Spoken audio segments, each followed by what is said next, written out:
நாளைக்கான வீடியோக்கான ஒரு ப்ரோமோ தாங்க வந்திருக்கு. ப்ரோமோ வந்து சூப்பரா இருந்துச்சு அப்படின்னு தாங்க சொல்லணும். ஆதிக்கு வந்து நம்ம பாரதியும், தமிழும் இருக்கிற இடம் வந்து தெரிஞ்சு போச்சு அப்படின்னு தாங்க சொல்லணும். அவங்கள வந்து கூப்பிட போறாரு அப்படின்னு தாங்க சொல்லணும். அதெல்லாம் பார்க்குறவங்க சேனலை மட்டும் மறக்காம லைக் அண்ட் சப்ஸ்கிரைப் மட்டும் பண்ணிருங்க. ஃபஸ்ட்டு எடுத்தோடனே நம்ம தமிழ் வந்து பாரதி கிட்ட கேட்டுக்கிட்டு இருக்கிற மாதிரி தான் காட்டிக்கிட்டு இருக்காங்க. அம்மா, அப்பா எங்கம்மா? நீ வேற வீட்டுக்கு கூப்பிட்டு வந்திருக்க. நம்ம வீட்டுக்கு போவோம்மா அப்படிங்கிற மாதிரி சொல்கிறாங்க. இனிமேல் நம்ம வீட்டுக்கெல்லாம் போக முடியாது. இதுதான் நம்ம வீடு. நம்ம இனிமேல் இங்கே தான் இருக்க போகிறோம் அப்படிங்கிற மாதிரி சொல்கிறாங்க. என்னம்மா சொல்கிறீங்க? அப்போனா ஆதி அப்பாவை என்னால் பார்க்கவே முடியாதா அப்படிங்கிற மாதிரி கேட்காங்க. உனக்கு இனிமேல் யாருமே கிடையாது அப்பா, நான் மட்டும்தான், உனக்கு அம்மா மட்டும்தான் அப்படிங்கிற மாதிரி சொல்கிறாங்க. எதுக்குப்பா இப்படிலாம் பேசிக்கிட்டு இருக்க, என்னம்மா ஆச்சு அப்படிங்கிற மாதிரி சொன்னோடனையும் நம்ம பாரதி வந்து கோவப்பட்டுறாங்க. ஏய், சொன்னால் கேட்க மாட்டியா?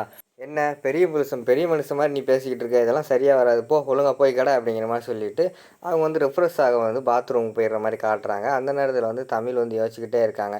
இது சரிப்பட்டு வராது, நம்ம அப்பா கால் பண்ணி நம்ம இருக்கிற இடத்த சொன்னால் தான் சரியாக வரும்னு சொல்லிட்டு மொபைல் எடுத்துகிட்டு தனியாக ஒரு ரூமுக்குள்ளே வர்ற மாதிரி தான் காட்டிக்கிட்டு இருக்காங்க. அங்கிட்டு பார்த்தா நம்ம ஆதி வந்து ரொம்ப ஃபீல் பண்ணிகிட்டு இருக்காரு. என்ன பாரதி, என்னை விட்டுட்டு போயிட்டீங்க, நீங்கள் என்னை விட்டுட்டு போவீங்கன்னு சொல்லி தான் இந்த விஷயத்தை வந்து உங்ககிட்ட நான் வந்து ஓப்பன் பண்ணாமே இருந்தேன். ஆனால் நீங்கள் இப்போ என்னடானா என்னை விட்டுட்டு போயிட்டீங்க, என்னை தனியாக தவிக்க விட்டீங்க பாரதி, உங்களை விட்டு நான் எப்படி இருப்பேன், தமிழ் இல்லாமல் என்னால் இருக்கவே முடியாது அப்படிங்கிற மாதிரி சொல்லிவிட்டு அவங்க ஒரு இடத்துல வந்து யோசிச்சுக்கிட்டு இருக்கிற மாதிரி காட்டுறாங்க. அப்போ வந்து தமிழ் வந்து நம்ம ஆதிக்கு வந்து கால் பண்ணுறாங்க. உடனே ஃபோனில் வந்து பாரதி அப்படின்னு நேம் வருது. பாரதி கால் பண்ணுறாங்க அப்படின்னு சொல்லிட்டு ஒரு உற்சாகத்தோட ஒரு ஆர்வத்தோட டக்குன்னு வந்து ஃபோன் அட்டன் பண்ணுறாங்க. அட்டன் பண்ண உடனே சொல்லுங்கள் பாரதி அப்படிங்கிற மாதிரி சொல்கிறாங்க. அப்பா, நான் தான்ப்பா தமிழ் பேசுகிறேன் அப்படிங்கிற மாதிரி சொல்கிறாங்க. சொல்லுங்கள் தமிழ், எங்கே இருக்கீங்க அப்படிங்கிற மாதிரி சொன்ன உடனே, அப்பா நாங்கள் லதா ஆண்டி வீட்டில் தான்ப்பா இருக்கோம் அப்படிங்கிற மாதிரி சொல்கிறாங்க. என்னது, லதா ஆண்டி வீட்டில் இருக்கியா அப்படிங்கிற மாதிரி கேட்காங்க. ஆமாப்பா, நாங்கள் வந்து அங்கே சென்னை தான் வரணும்னு சொல்லிட்டு அம்மா வந்து என்னை கூப்பிட்டு வந்தாங்க. ஆனால் அங்கே வராமல் என்னை லதா ஆண்டி வீட்டுக்கு கூப்பிட்டு வந்துட்டாங்கப்பா. உங்ககிட்ட வேறு பேசக்கூடாது அப்படிங்கிற மாதிரி எல்லாம் சொல்லிட்டாங்கப்பா அப்படிங்கிற மாதிரி சொல்கிறாங்க. என்ன தமிழ் சொல்கிறீங்க, அம்மா ரொம்ப கோவமாக இருக்காங்களா அப்படிங்கிற மாதிரி கேட்காங்க. ஆமாப்பா, ரொம்ப கோவமாக இருக்காங்க. என்கிட்ட கூட எதுன்னு ரீசன் எதுன்னே சொல்ல மாட்டேங்காங்க. எங்களை எப்படியாவது வந்து காப்பாற்றி கூப்பிட்டு போயிருங்கப்பா, எனக்கு இங்கே இருக்கவே பிடிக்கலை, நீங்கள் வாங்கப்பா, உங்களை பார்க்கணும் போல் இருக்குப்பா அப்படிங்கிற மாதிரி வந்து நம்ம தமிழ் சொல்கிற மாதிரி காட்டிக்கிட்டு இருக்காங்க. அங்கிட்டு வந்து பாரதி வந்து ரெஃப்ரெஷ் ஆக போனாங்களே, ஃபேஸ் எல்லாம் வாஷ் பண்ணிவிட்டு டவல் எடுத்துகிட்டு அப்படியே தொடச்சிக்கிட்டே வெளியில் வராங்க. வெளியில் வந்தால் ஒரு ரூமுக்குள்ளே முணு சத்தம் கேட்குற மாதிரி இருக்குது. என்ன அந்த ரூமுக்குள்ளே ஒரு மாதிரி சத்தம் கேட்குது அப்படின்னு சொல்லிட்டு டோர் பக்கத்தில் போய் நின்றுட்டு காது வச்சு கேட்காங்க. பார்த்தா நம்ம தமிழ் வந்து ஆதிக்கிட்ட பேசிக்கிட்டு இருக்கிறத வந்து பார்த்துடுறாங்க. எவ்வளோ தைரியம் இருந்தால் பேசுவா அப்படின்னு சொல்லிட்டு விறுவிறுன்னு உள்ளே வராங்க.